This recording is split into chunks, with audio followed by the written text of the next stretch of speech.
Now we're leaving Walmart. We're going to other store kasi hindi na mahal yung kape dito.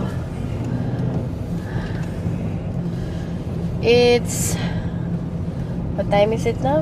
9? I guess 9:15 na ng gabi. Yan o, yan ang Payless.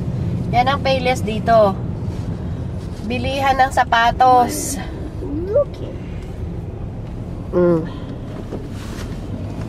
Yan ang Payless. So, galing kami dyan. Ang bahay namin, dun sa likod nitong Walmart na to.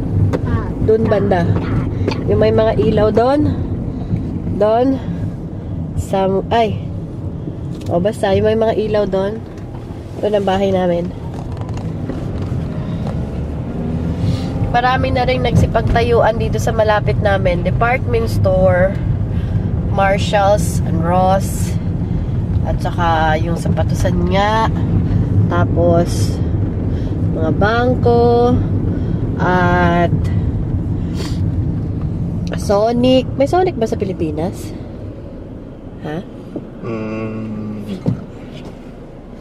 May Sonic. Meron yan. May Sonic? Sa ano? Sa Showmart. Sonic sa Showmart. O dito. Sa Showmart. Sa Showmart. Diyan ang bangko namin. Wells Fargo. Tapos, eto, Sonic. This is a burger store. Burger restaurant. Meron kaming advanced auto parts. Bilihan ng mga parts ng auto. Meron kaming antique mall. At ayan ang aming post office. May fog ang window. Tapos, may isang simbahan dito.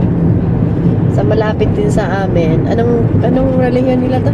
Iglesia ni Cristo. Iglesia ni Cristo kasi may matulis sa ibabaw. Hindi. Ano yan? Presbyterian ba to? Ano nga sila?